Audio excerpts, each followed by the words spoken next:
نحمده ونصلي على رسوله الكريم اما بعد فاعوذ بالله من الشيطان الرجيم بسم الله الرحمن الرحيم ولا تقولوا لمن يقتل في سبيل الله اموات بل احياء ولكن لا تشعرون وَلَنَبْلُوَنَّكُمْ بِشَيْءٍ مِّنَ الْخَوْفِ وَالْجُوعِ وَنَقْصٍ مِّنَ الْأَمْوَالِ وَالْأَنفُسِ وَالثَّمَرَاتِ وَبَشِّرِ الصَّابِرِينَ الَّذِينَ إِذَا أَصَابَتْهُم مُّصِيبَةٌ قَالُوا إِنَّا لِلَّهِ وَإِنَّا إِلَيْهِ رَاجِعُونَ أُولَٰئِكَ عَلَيْهِمْ صَلَوَاتٌ مِّن رَّبِّهِمْ وَرَحْمَةٌ وَأُولَٰئِكَ هُمُ الْمُهْتَدُونَ صدق اللہ العظیم۔ رب اشرح لی صدری ویسر لی امری واحلل عقدۃ من لسانی یفقہوا قولی۔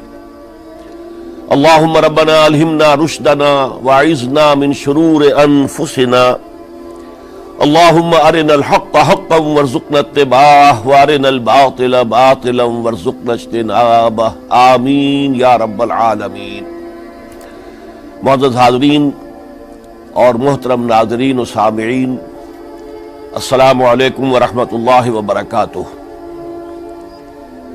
آج ہماری سہ روزہ تقاریر کی آخری کڑی ہے۔ آپ کو یاد ہوگا کہ سب سے پہلے خطاب میں ہم نے قرآن کا فلسفہ شہادت سمجھا، قرآن مجید میں یہ اصطلاح کس معنی میں آئی ہے، اور اس کے ساتھ ہی امت مسلمہ کا فرض منصبی، وَكَذَلِكَ جَعَلْنَاكُمْ أُمَّةً وَسَطًا لِتَكُونُوا شُهَدَاءَ عَلَى النَّاسِ وَيَكُونَ الرَّسُولُ عَلَيْكُمْ شَهِيدًا۔ تو اللہ کے دین کو بالفعل قائم کرنے کے لیے، تاکہ نوع انسانی پر ایک ابدی حجت قائم ہو جائے کہ اللہ کا دین قابل عمل ہے، اسے قائم کیا جا سکتا ہے، اور یہ بہترین سماجی نظام ہے، پولیٹیکو سوشو اکنامک سسٹم اس سے بہتر آج تک چشم فلک نے نہیں دیکھا۔ یہ حجت قائم کرنے کے لیے جن حضرات نے اپنی جانوں کا نذرانہ پیش کر دیا، گویا کہ وہ اللہ کے گواہ قرار پائے، ان کے لیے لفظ شہید استعمال کیا گیا۔ دوسرے لیکچر میں آپ کو یاد ہوگا کہ ہم نے یہ بات سمجھنے کی کوشش کی کہ جب اللہ کا دین جزیرہ نما عرب میں قائم ہو گیا، اور گویا کہ ہم کہہ سکتے ہیں کہ انقلاب محمدی علی صاحب الصلاۃ والسلام کی تکمیل ہو گئی، تو جیسے کہ ہر انقلاب کے ساتھ ہوتا ہے، اس کے بعد کچھ کاؤنٹر ریولوشنری موومنٹ شروع ہوئی۔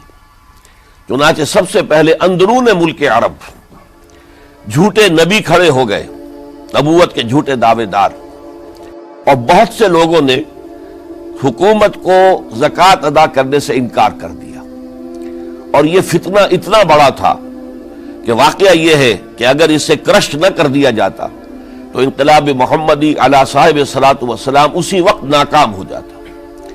یہ حضرت ابوبکر صدیق رضی اللہ تعالیٰ عنہ کے فضائل کا سب سے درخشاں باب ہے کہ انہوں نے اپنے عزم اور ہمت اور استقلال اور اللہ پر اعتماد، اللہ پر توکل اور بھروسے کے ساتھ ان دونوں فتنوں کو آئرن ہینڈ کے ساتھ کرش کر دیا، اور سال سوا سال ہی میں ان دونوں کاؤنٹر ریولوشنری موومنٹس کو ختم کر کے اس کے بعد انہوں نے جلد ہی اس نظام کا گویا کہ انچارج حضرت عمر رضی اللہ تعالیٰ عنہ کو بنا دیا کہ جو خلیفہ ثانی ہے۔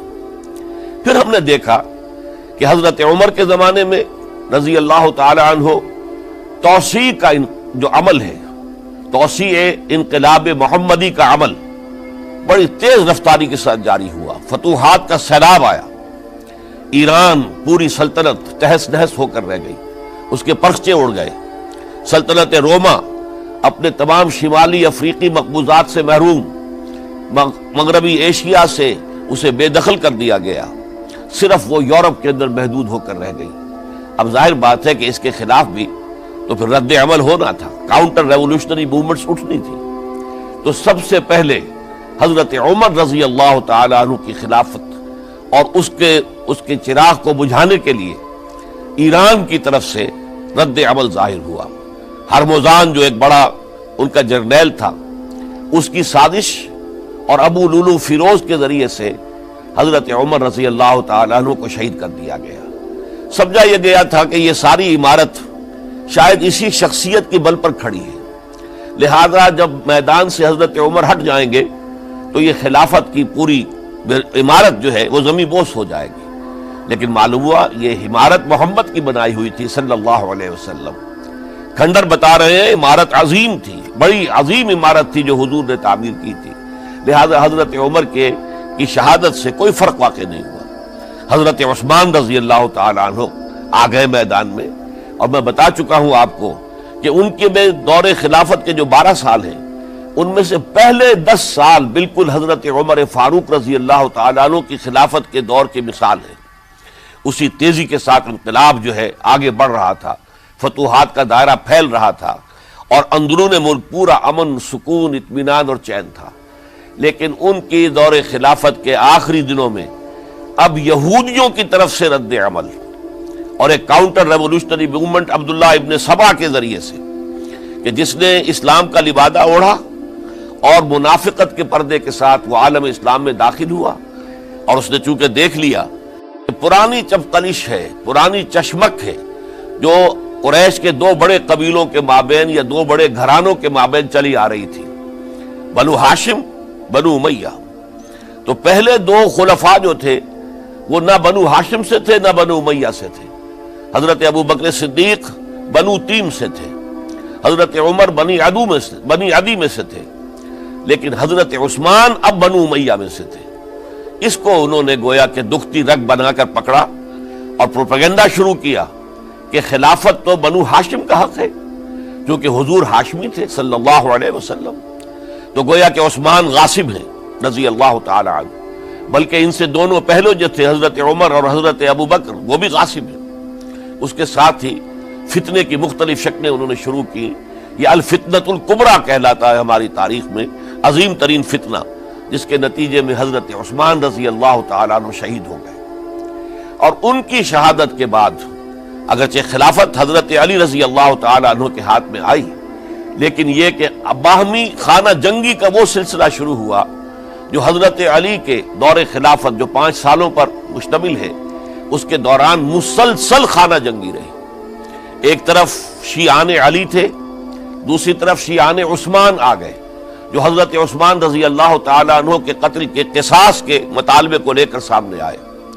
جنگ جمل ہوئی، ایک رات میں 10,000 مسلمان شہید ہوئے۔ جنگ صفین میں 74,000 مسلمان شہید ہوئے۔ جنگ نہروان میں پھر 4,000 مسلمان شہید ہوئے۔ یہ شہادتیں جو چل رہی تھی، یہ کس لیے چل رہی تھی کہ جو بھی عمارت خلافت کی قائم ہوئی تھی اب اسے قائم رکھا جائے، اغیار کی طرف سے جو سازشیں ہو رہی ہیں، جو حملے ہو رہے ہیں، اسے ختم کرنے کے لیے ان کا مقابلہ کیا جائے۔ تو یہ اور اس کا یہ دور ختم ہوتا ہے حضرت علی کی شہادت پر رضی اللہ تعالی عنہ۔ اور یہ بات نوٹ کر لیجئے کہ حضرت علی کو شہید کرنے والے وہ خارجی تھے۔ عبد الرحمن ابن ملجم خارجی طبقے سے تعلق رکھتا تھا، جو پہلے حضرت علی کے لشکر میں شامل تھے، لیکن جب حضرت علی نے رضی اللہ تعالی عنہ تحکیم اور ثالثی کی تجویز قبول کر دی تو وہ ناراض ہو گئے کہ اللہ تعالیٰ ہی ہے حاکم اور حکم، ان الحکم الا للہ، یہ انسانوں کو حکم کیوں بنا لیا گیا؟ اور اس میں اتنی شدت اختیار کی کہ وہ علیحدہ ہو گئے، اس لیے انہیں خوارج کہا گیا۔ انہوں نے رائے یہ قائم کر دی جو مسلمان کبھی کوئی گناہ کبیرہ کا ارتکاب کرے گا وہ کافر قرار پائے گا، جب کافر ہوگا تو گویا کہ مرتد ہے تو واجب القتل، اس کا مال، اس کی عزت سب مباح ہے۔ یہ ہمارا سب سے پہلا گمراہ ترین فرقہ تھا۔ انہی میں سے 3 افراد نے بیٹھ کر اسکیم بنائی کہ یہ 3 افراد ایسے ہیں کہ جن کو اگر میدان سے ہٹا دیا جائے تو شاید مسلمانوں کی باہمی خانہ جنگی ختم ہو جائے اور مسلمان پھر کسی ایک خلیفہ پر راضی ہو جائیں۔ اور یہ تینوں کافر ہیں، معاذ اللہ ثم معاذ اللہ۔ حضرت علی کافر ہیں، ان کو قتل کرنے کی ذمہ داری عبد الرحمن ابن ملجم نے لی۔ حضرت معاویہ قاتل ہیں، ان کے لیے کسی اور کو اسائن کیا گیا۔ عمرو بن العاص قاسم ہیں، ان کے لیے کسی اور کو اسائنمنٹ دی گئی۔ ہوا یہ کہ حضرت عمرو بن العاص وہ تو اس روز فجر کی نماز میں آئے نہیں، ان کی جگہ جو امام تھا وہ شہید کر دیا گیا۔ حضرت معاویہ رضی اللہ تعالی عنہ ان پر وار اوچھا پڑا، زخمی تو ہوئے لیکن یہ کہ پھر تندرست ہو گئے۔ حضرت علی رضی اللہ تعالی عنہ پر بہت کاری وار ہوا اور حضرت علی رضی اللہ تعالی عنہ کی شہادت سن 35 ہجری میں ہو گئی۔ یہ جو خلافت راشدہ کا اختتام یا تو سن 35 ہجری میں حضرت علی کی شہادت سے سمجھا جائے گا، یا میری ذاتی رائے ہے کہ نہیں، اس میں حضرت حسن کا دور خلافت بھی شامل ہونا چاہیے۔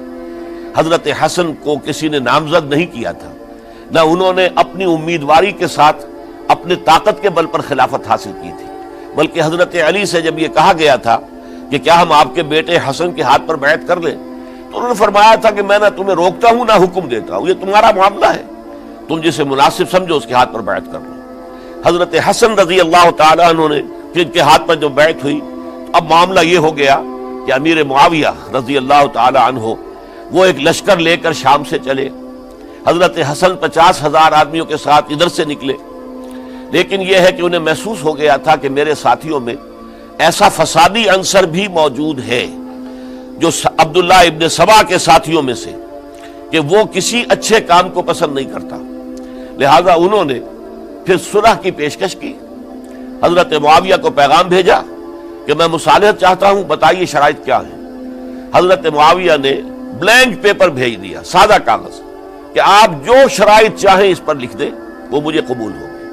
حضرت حسن نے رضی اللہ تعالیٰ عنہ شرائط لکھ دی، حضرت معاویہ نے قبول کر لی، تو حضرت حسن دستبردار ہو گئے خلافت کے دعوے سے، اور اس کے بعد پھر حضرت امیر معاویہ کی خلافت کی بیعت کی گئی۔ اس سے پہلے انہوں نے خلافت کی بیعت نہیں لی تھی۔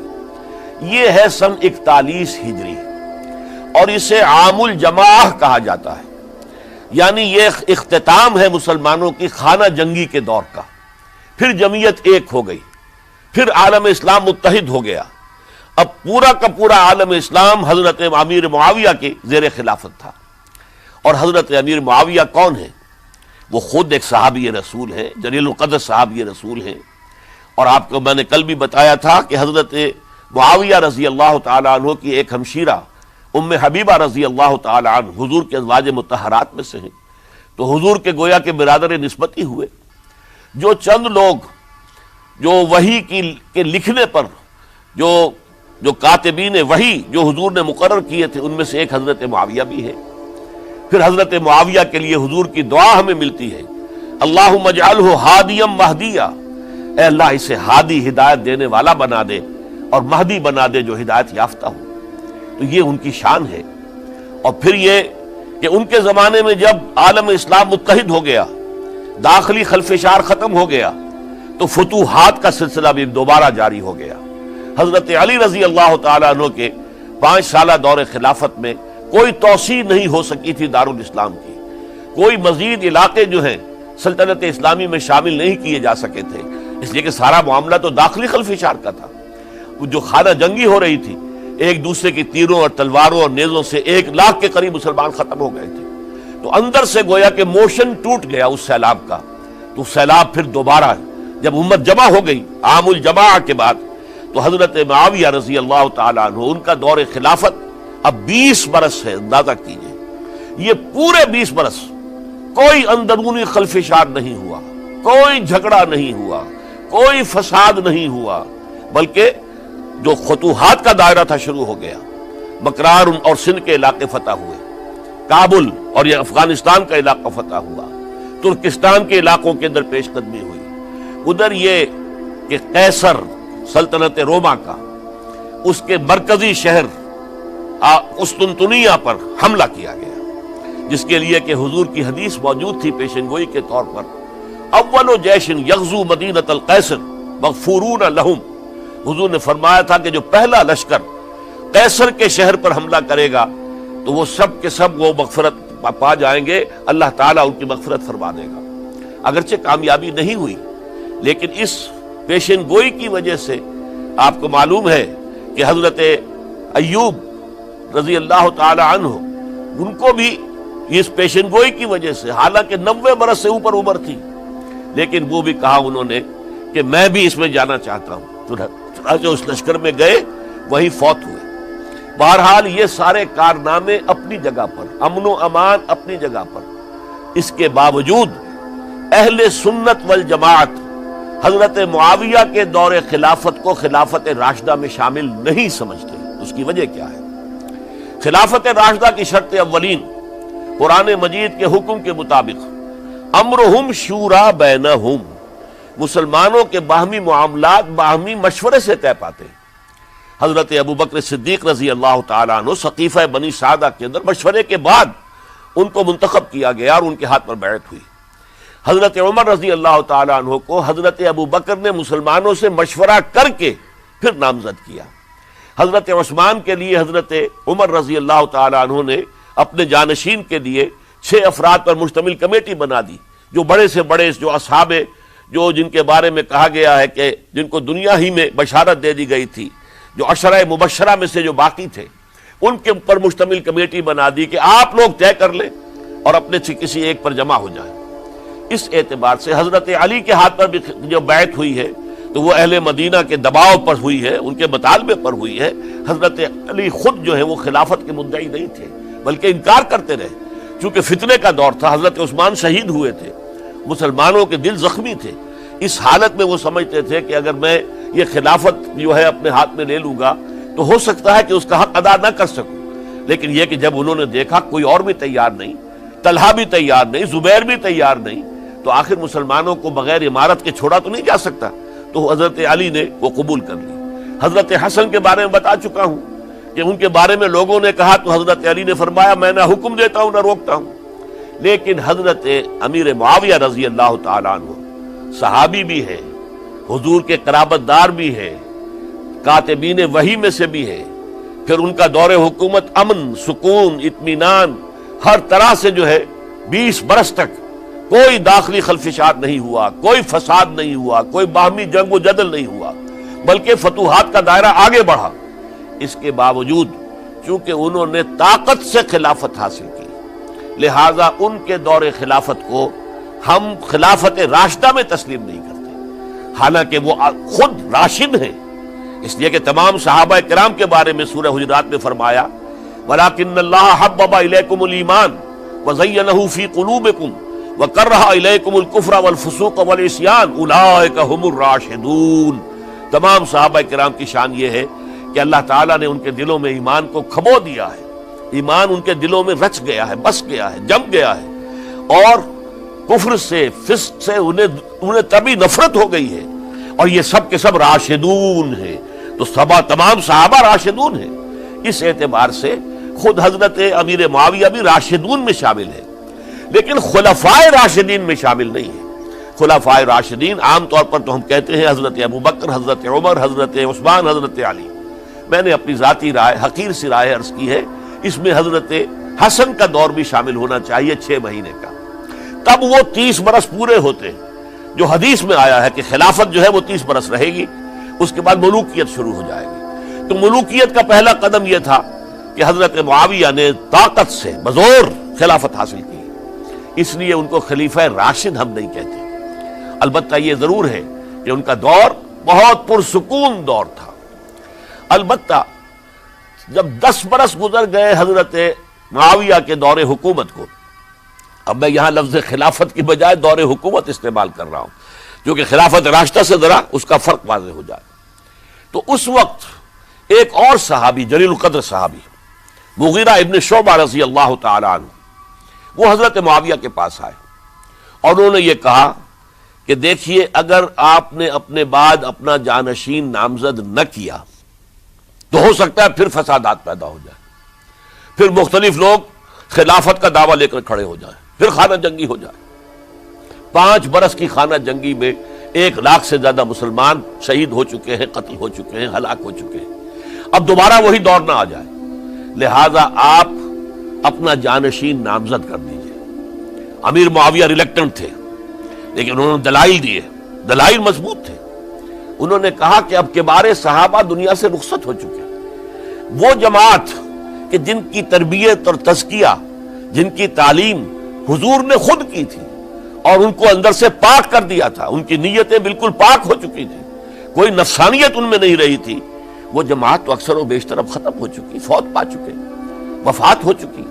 لہذا اب جو ہے اکثر و بیشتر نو مسلم ہیں، جو بعد کے فتوحات کے ذریعے سے اسلام لائے ہیں، لہذا ان کے اندر نہ وہ پختگی ہے، نہ ان کے اندر وہ تقوی ہے، نہ تدین ہے، نہ اصول پرستی ہے۔ اسلام کی پوری تعلیمات جو ہیں وہ ان کے وجود کے اندر، ان کے شعور کے اندر گہری اتری ہوئی نہیں ہے، لہذا اب صورتحال وہ نہیں رہ سکے گی جو حضرت ابو بکر یا حضرت عمر یا حضرت عثمان یا حضرت علی کے زمانے میں تھی، لہذا آپ نامزد کیجئے۔ یہ بھی بتا دوں کہ مغیرہ ابن شعبہ کون تھے رضی اللہ تعالیٰ عنہ۔ نمبر ایک یہ کہ یہ اصحاب شجرہ میں شامل ہیں، جن 1400 یا 1800 افراد نے حضور سے بیعت کی تھی صلح حدیبیہ سے متصل قبل، اس درخت کے نیچے بیٹھ کر جس کے بارے میں سورہ فتح میں فرمایا گیا کہ لقد رضی اللہ عن المؤمنین اذ یبایعونک تحت الشجرہ، اللہ ان تمام اہل ایمان سے راضی ہو گیا جو اے نبی صلی اللہ علیہ وسلم آپ کے دست مبارک پر بیعت کر رہے تھے اس درخت کے نیچے، ان میں سے موجود، ان میں یہ مغیرہ ابن شعبہ ہے۔ پھر مغیرہ ابن شعبہ وہ ہیں کہ حضرت علی اور امیر معاویہ ان کے درمیان جو خانہ جنگی ہوئی اس میں ہمیشہ حضرت علی کے ساتھ رہے، حضرت علی کے ہی وہ سپورٹر تھے، ان کے ساتھ تھے۔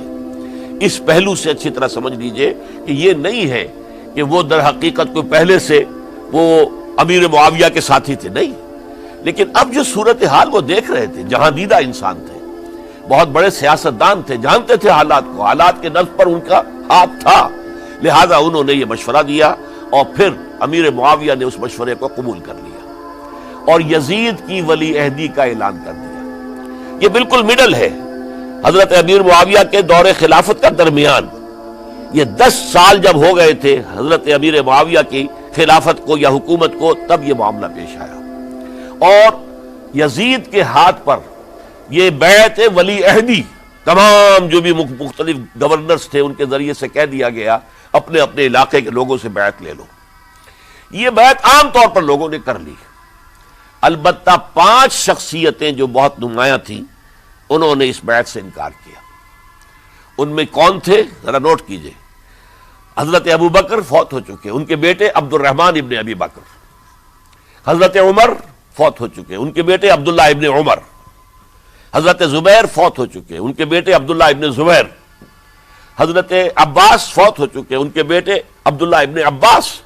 حضرت علی شہید ہو چکے، ان کے بیٹے حسین ابن علی رضی اللہ تعالی عنہم اجمعین۔ یہ 5 جو امت کے بہت بڑے 5 افراد کے گویا کے وہ چشم و چراغ تھے ان گھرانوں کے، انہوں نے انکار کیا، اور ان میں خاص طور پر عبد الرحمن ابن ابی بکر نے یہ جملہ کہا کہ تم چاہتے ہو کہ قیصر و کسریٰ کی سنت پر عمل کرو کہ باپ کے بعد بیٹا حاکم بن جائے، یعنی ایک قدم تو خلافت کا نظام پہلے ہی نیچے اتر چکا۔ مشاورت سے تو حضرت امیر معاویہ کا بھی جو نسب ہوا ہے وہ مشاورت سے نہیں ہوا۔ ایک درجے میں وہ جو اللہ تعالیٰ کے رسول نے عمارت بنائی تھی شاندار، اس خلافت کا جو سیاسی نظام تھا اس میں ایک تو کڑی آ چکی زوال کی کہ ایک شخص نے طاقت کے ذریعے سے خلافت حاصل کر لی، اب اس کی اگلی کڑی لانا چاہتے ہو کہ قیصر و کسریٰ کے طریقے سے خاندان کے اندر، ایک قبیلے کے اندر یہ خلافت جو ہے یا حکومت جو ہے نسل بعد نسل، باپ کے بعد بیٹا اور بیٹے کے بعد پوتا، اس کو ہم کبھی گوارا نہیں کریں گے۔ حضرت امیر معاویہ بہت دانشمند انسان تھے، انہوں نے ان 5 حضرات پر کوئی تشدد نہیں کیا، کوئی جبر نہیں کیا، بلکہ رہنے دیا، ٹھیک ہے یہ بیعت نہیں کر رہے، ابھی تو بیعت ولی عہدی ہے، کوئی حرج نہیں، لہذا کوئی جھگڑا، کوئی اس وجہ سے کوئی فساد، اس بنا پر کوئی جنگ نہیں ہوئی۔ 10 سال گزر گئے، یعنی 10 سال تک یزید ولی عہد رہا ہے، 10 سال تک، اور اس سوائے ان 5 بڑی شخصیتوں کے جو پوری امت تھی، عوام الناس تھے، ان سب نے اسے قبول کیا۔ یہ صورتحال اب جب پیدا ہوئی جب حضرت امیر معاویہ کا انتقال ہو گیا، یہ سن 60 ہجری ہے، اب سوال پیدا ہوا کہ وہ ولی عہدی کی بیعت اب بیعت خلافت میں منتقل ہو جائے گی، لہذا پھر یہ ہوا کہ سب لوگوں سے، سب گورنروں کو لکھ دیا گیا تمام صوبوں کے اندر کہ اپنے اپنے لوگوں سے بیعت لے لو۔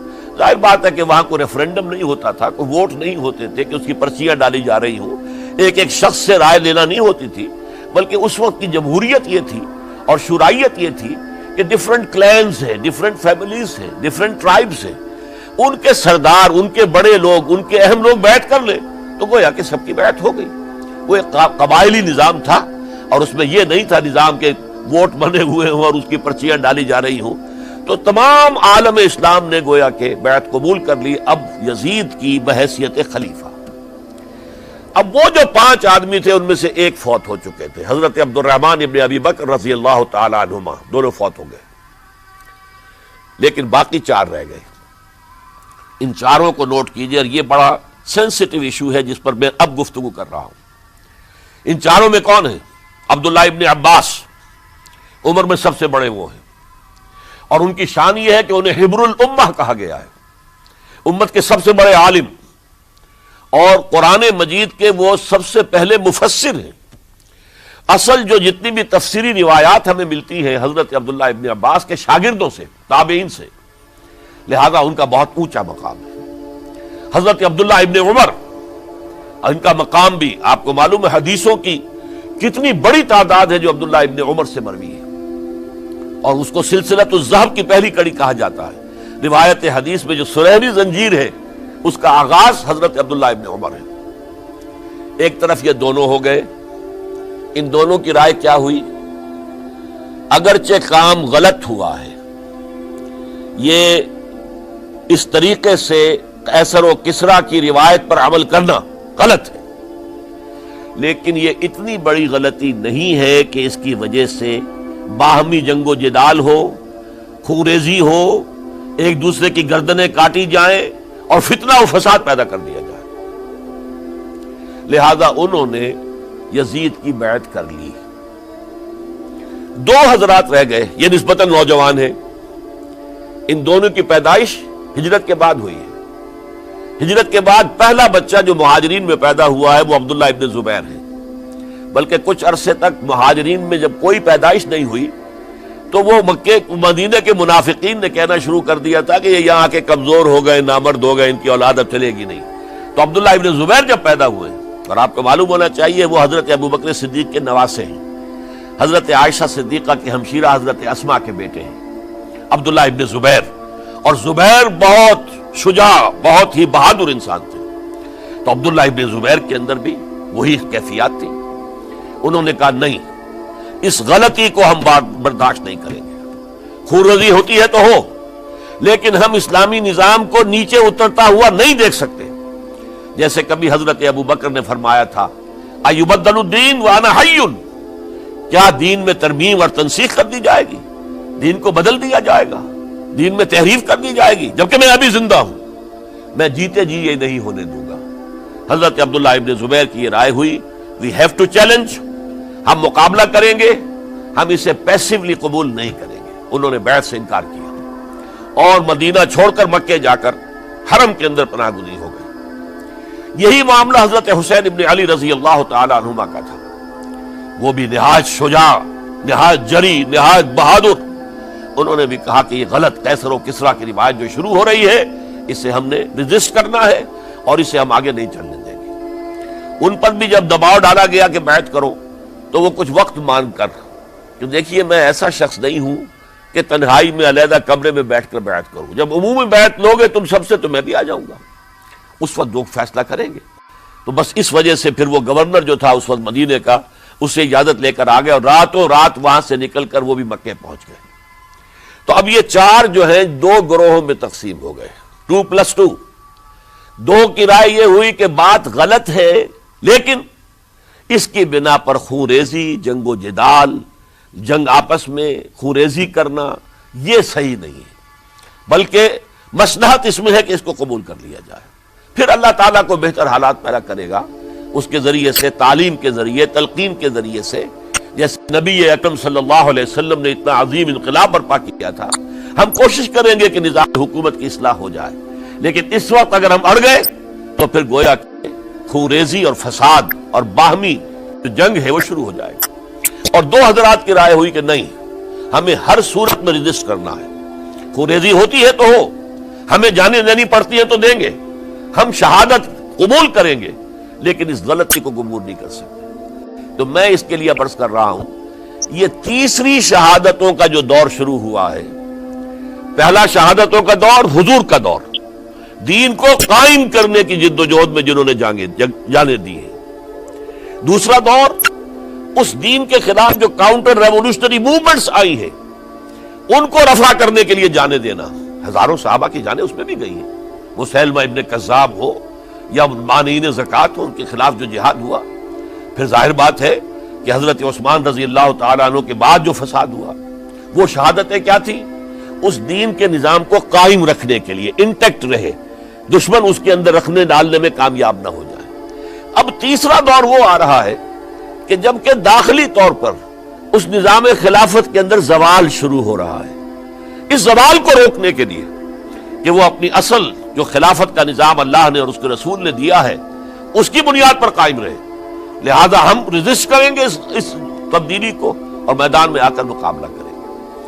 یہ حضرت عبداللہ ابن زبیر رضی اللہ تعالی عنہما اور حسین ابن علی رضی اللہ تعالی عنہما، اب ان دونوں میں ایک اختلاف ہوا.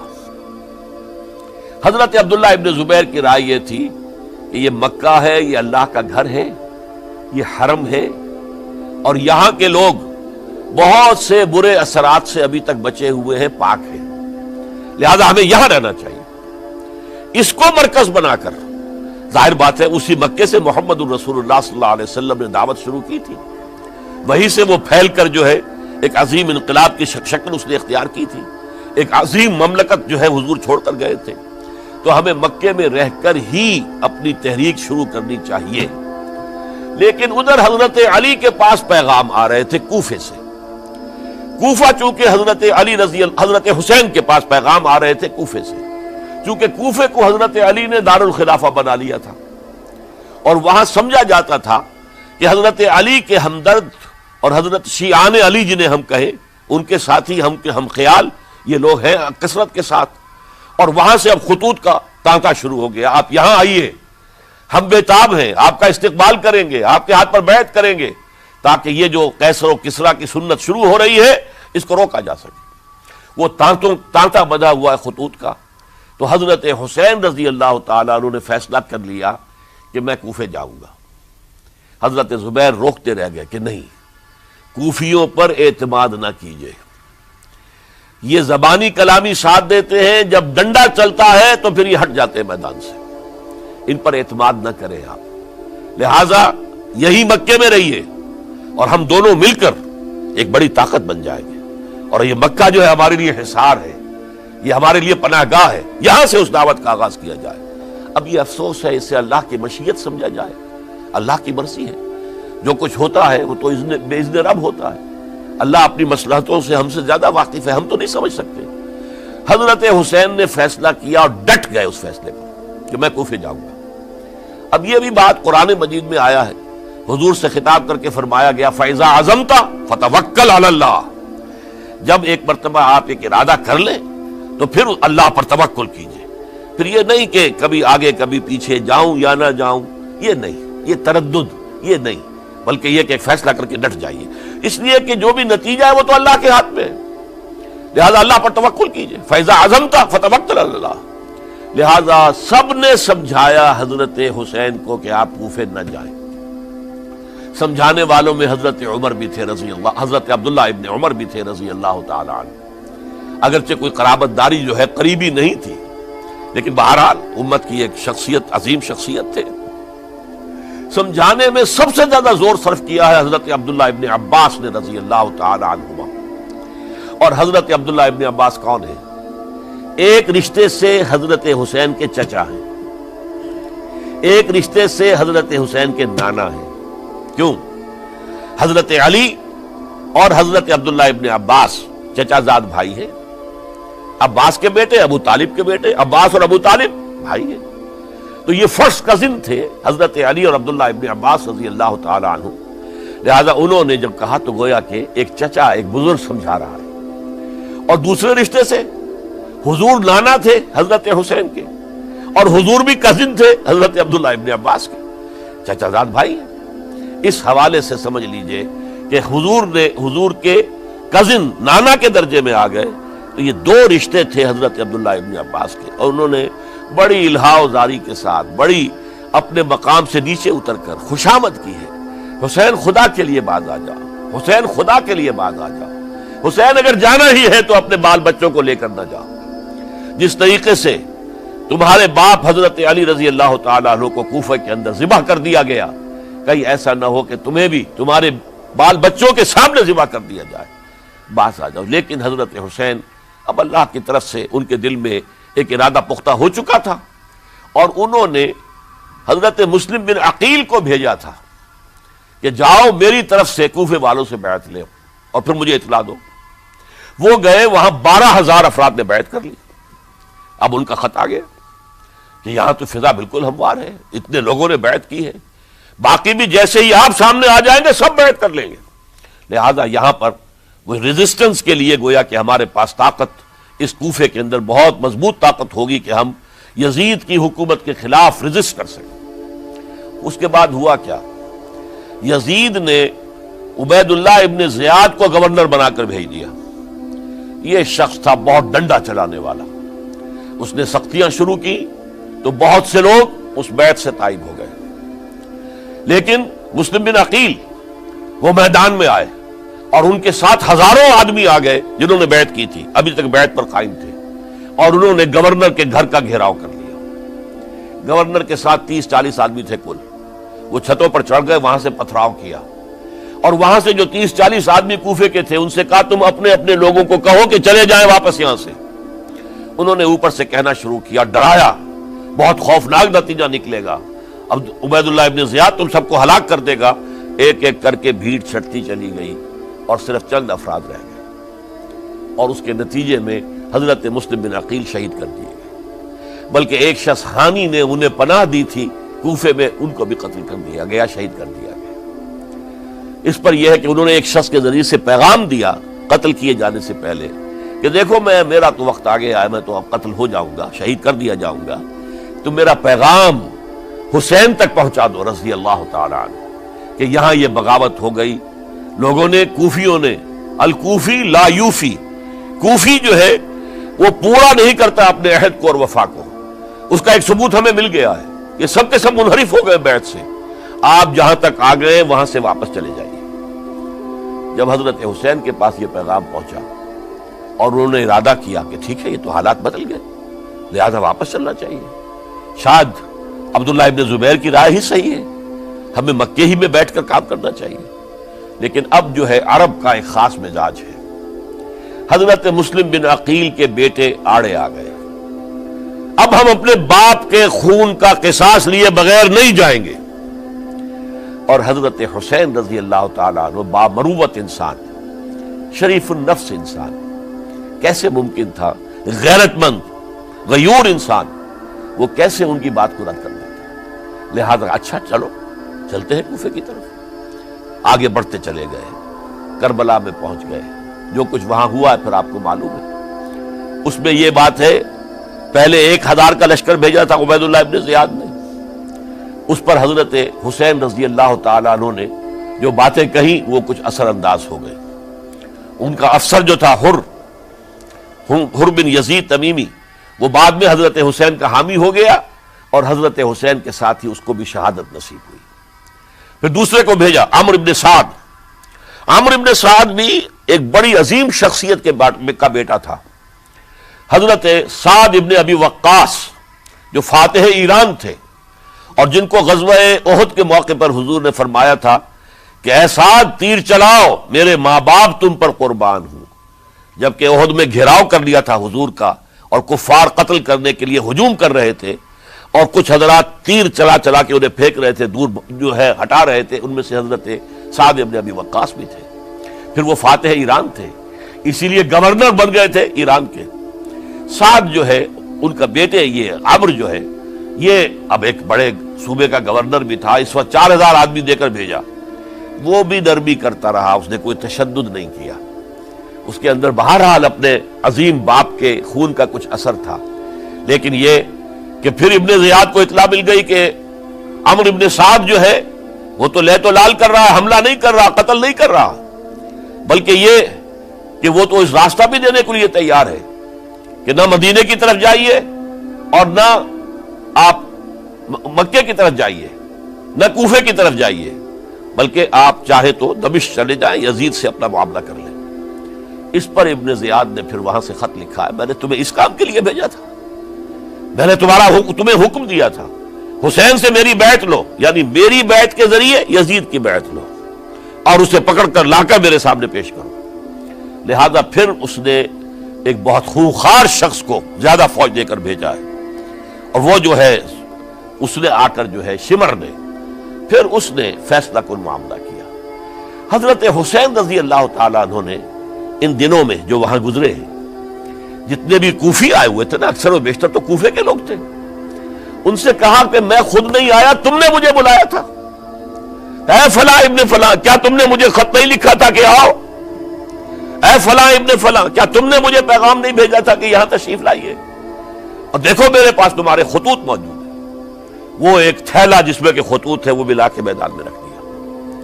یہ حضرت حسین رضی اللہ تعالیٰ عنہ کی شرافت اور اپنی صاف دلی، کوئی اس کے اندر عیاری نہیں تھی ان کے اندر، معاذ اللہ ثم معاذ اللہ، لیکن یہ کہ اس کا نتیجہ اچھا نہیں نکلا۔ نتیجہ کیا نکلا؟ اب انہیں پتا چل گیا کوفیوں کو، اگر اب حسین زندہ دمشق پہنچ گئے یزید کے پاس تو یہ ہم سب کا بھاڑا پھوڑ دیں گے، ہماری شامت آ جائے گی، لہذا اب تو کسی صورت انہیں زندہ نہیں رہنے دینا۔ یہ ایک بڑا اہم واقعہ نوٹ کر لیجیے اس کو، اس لیے کہ حضرت حسین نے ایک ایک کا نام لے کر اے فلاں ابن فلاں، اے فلاں ابن فلاں، اے فلاں ابن فلاں، کیا تم نے خط نہیں لکھا تھا؟ کیا تمہارا پیغام نہیں تھا؟ اب انہوں نے دیکھا کہ یہ بھانڈا اگر یزید کے ہاں جا کر پھوڑ دیا گیا تو پھر ہماری خیر نہیں ہوگی۔ یہی وجہ ہے حضرت حسین کو شہید کرنے کے بعد، یہ نوٹ کر لیجئے، 72 آدمی تھے کل، جس کو کہہ لے لشکر حضرت حسین کا رضی اللہ تعالیٰ عنہ۔ ان میں سے 20 خاندان بنی ہاشم کے چشم و چراغ تھے۔ وہ بڑی بہادری سے لڑے ہیں، بڑی بہادری سے لڑے، ایک ایک نے لڑ کر جان دی ہے، بہت سو کو مارا ہے۔ یقاتلون فی سبیل اللہ فیقتلون ویقتلون، قتل کر بھی رہے تھے، قتل ہو بھی رہے تھے، ایک ایک کر کے قتل ہو رہے تھے، شہید ہو رہے تھے۔ 20 جو ہے خاندان بنی ہاشم میں سے شہید ہوئے ہیں۔ حضرت حسین رضی اللہ تعالیٰ عنہ کا ایک بہت ہی انفنٹ چھوٹا بچہ وہ بھی شہید ہوا ہے۔ باقی سب مرد، تمام مرد، سوائے ایک حضرت حسین کے بیٹے حضرت علی بن حسین زین العابدین کہلائے بعد میں، وہ بیمار تھے، وہ جنگ میں حصہ نہیں لے سکتے تھے، وہ بچ گئے صرف۔ اچھا، حضرت حسین شہید ہو گئے، یہ ہے 10 محرم الحرام سن 61 ہجری۔ کیا مطلب ہے؟ حضور کے انتقال کے ٹھیک 50 برس بعد، سن 11 ہجری میں حضور کا انتقال، اور سن 61 ہجری میں حضور کے نواسے اور جن کے بارے میں حضور نے فرمایا سیدہ شباب اہل الجنہ، حضرت حسین شہید کر دیے گئے۔ اور اس کے بعد اس لشکر نے خیموں کو آگ لگا دی۔ یہاں نکتہ سمجھ لیجئے، آگ کیوں لگائی؟ انہیں معلوم تھا ہمارے خلاف ڈاکومنٹری پروف موجود ہے وہاں پر، وہ ہمارے خطوط کے تھیلے وہاں موجود ہیں، اگر وہ باقی رہ گئے تو ہماری شامت آ جائے گی، ہمیں کون بچائے گا؟ ورنہ ظاہر بات ہے کہ اگر تو وہ دشمنی کے انداز میں بات ہوتی تو خواتین کی بھی بے حرمتی کی گئی ہوتی، لیکن نہیں، کسی نے، ظاہر بات ہے کہ خانوادہ نبوت کی کسی خاتون کی بے حرمتی نہیں کی، قطعاً نہیں کی، قطعاً نہیں کی، قطعاً نہیں کی، لیکن خیمے جلانا ان کی ضرورت تھی تاکہ وہ ریکارڈ جو ہے ان کا وہ تلف ہو جائے، سارے خطوط جو ہیں وہ جل جائیں تاکہ ان کے خلاف ثبوت باقی نہ رہے۔ یہ عظیم سانحہ کربلا ہے۔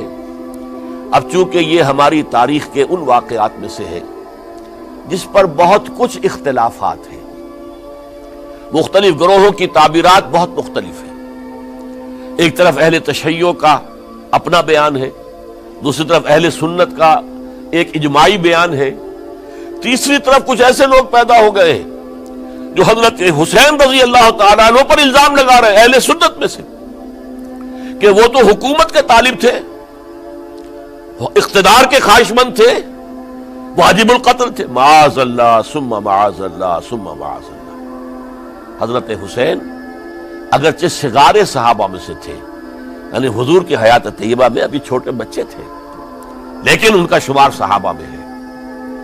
اور پھر یہ وہ شخص ہے جو حضور کی گود میں کھیلا ہے، یہ وہ ہے جو حضور کے شانوں کے اوپر جس نے سواری کی ہے۔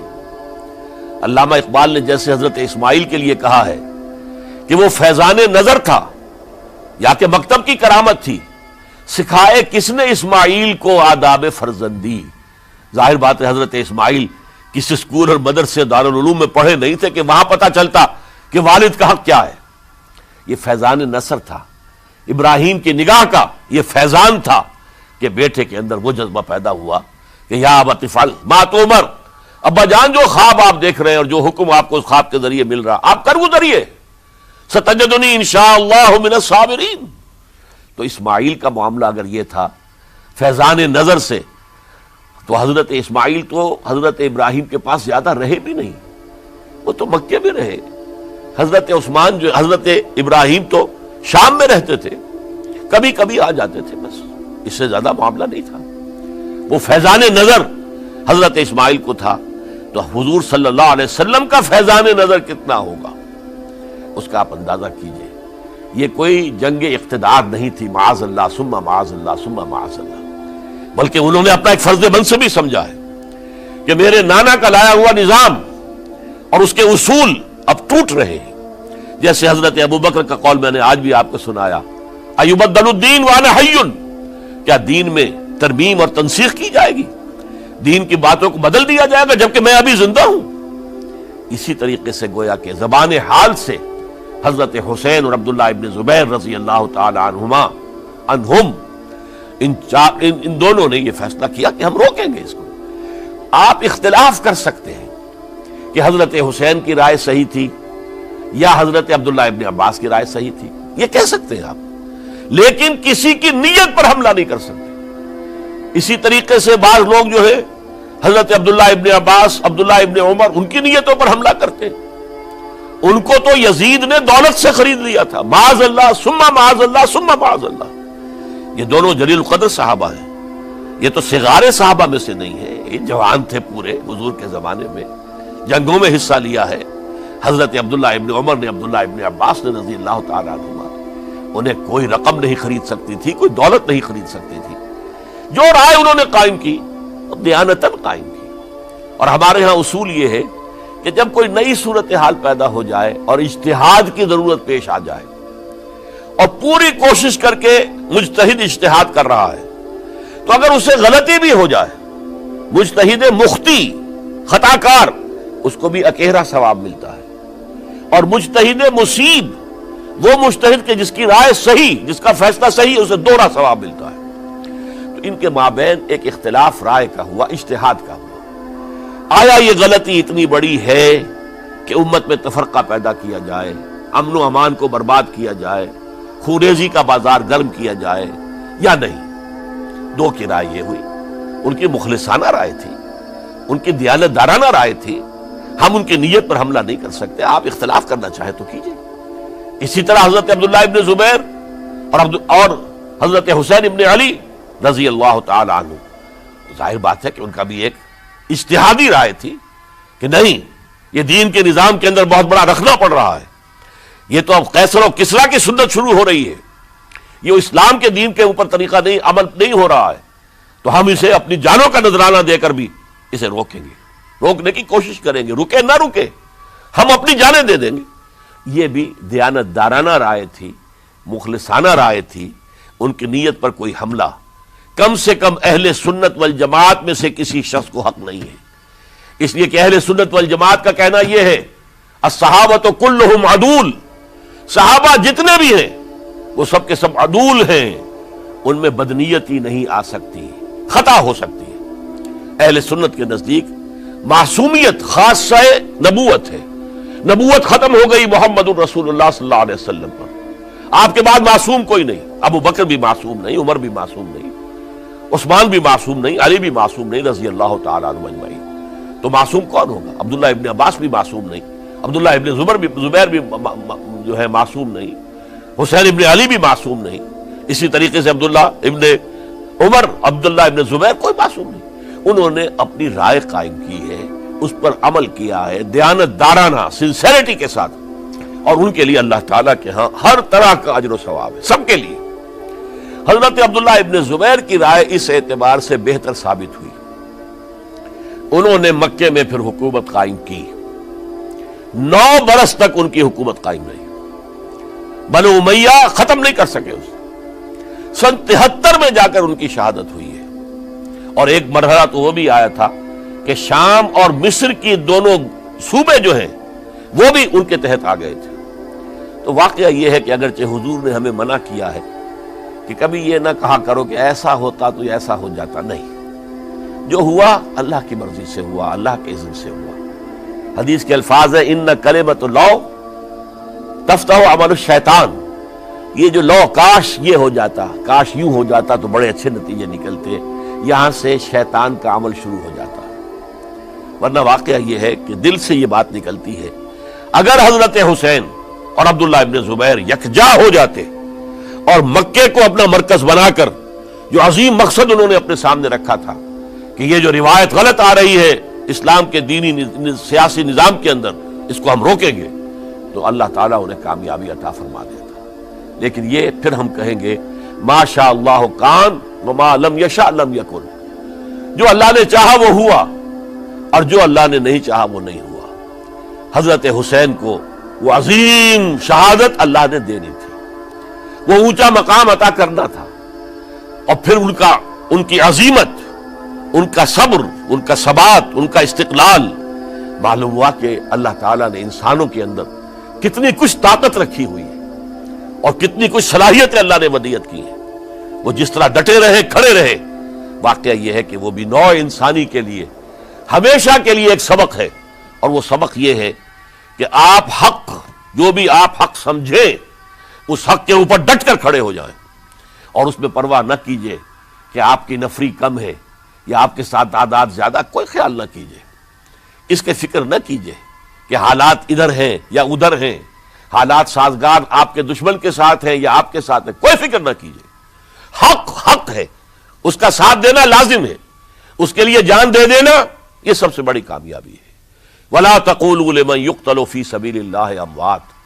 ہرگز نہ کہنا ان کو جو اللہ کی راہ میں قتل ہو جائیں کہ وہ مردہ ہیں. بل احیاء، وہ تو زندہ ہیں، ولیکن لا تشعرون، یہ تمہیں شعور نہیں ہے.